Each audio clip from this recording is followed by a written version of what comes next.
The grand piano is an interesting instrument because it's so percussive and has such a wide frequency range. Because it can play just about any role in an arrangement, it can be equalized a lot of different ways. Here are some frequencies to look at when equalizing that piano. A piano can sound a lot different depending how it's mic'd. If there's one mic that's directly over the middle of the strings, it will sound one way. If that mic is moved out into the room, it will sound another way. If it's mic'd with two mics in stereo, it's going to sound different yet again.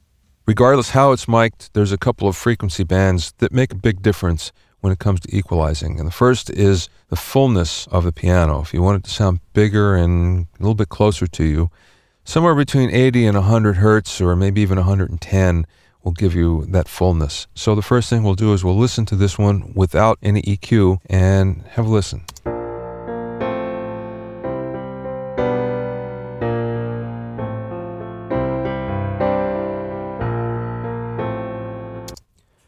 Now let's boost it. We'll start at 100. I'm going to boost it more than I ever normally would, but just so you get an idea. Now let's play it.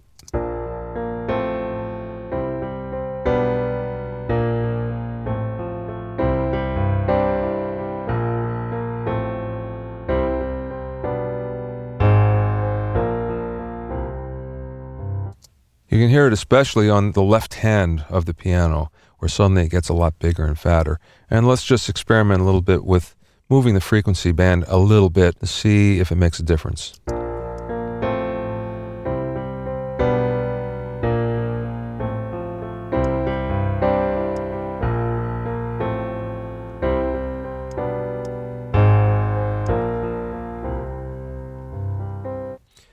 This particular piano seems to like about 100 hertz to make it fuller, but depending on the piano and depending on how it was mic'd, it could be anywhere from 80 up to 120 or so, but that's the frequency range that you use to make it sound a little bit bigger and fatter.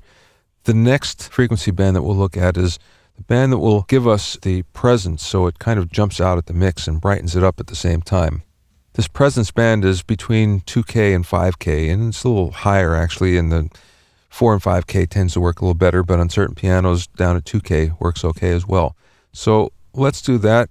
Let's go up to about 4. And once again, I'll boost it higher than I normally would just so you can hear. And let's play it.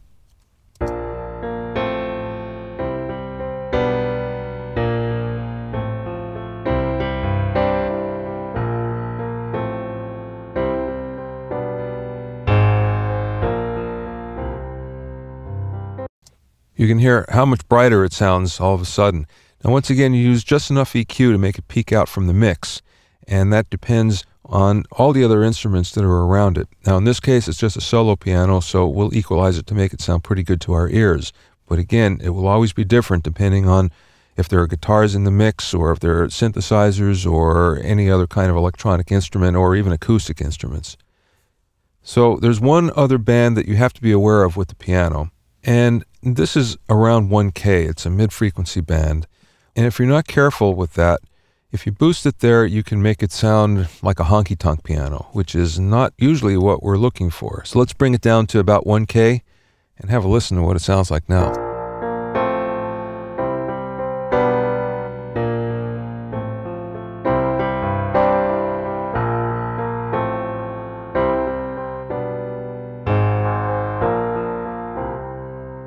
You probably heard a little bit of distortion there, and that comes from an overload at 1K, and 1K tends to do that, especially in the digital domain. Once again, we're boosting at 7 dB, which is quite a lot. If we back this off to 3 dB, you wouldn't have that, and you'd still probably hear it. Take a listen.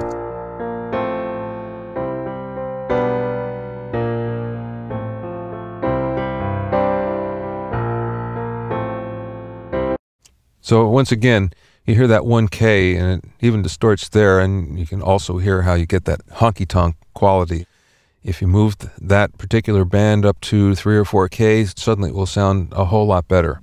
So remember that the kind of piano and how it was mic'd means a lot to its final sound, but it gets its fullness at about 80 to 100 hertz, and its presence at about 2K to 5K. Don't boost too much in the mid-range, though, because it will give it a honky-tonk quality.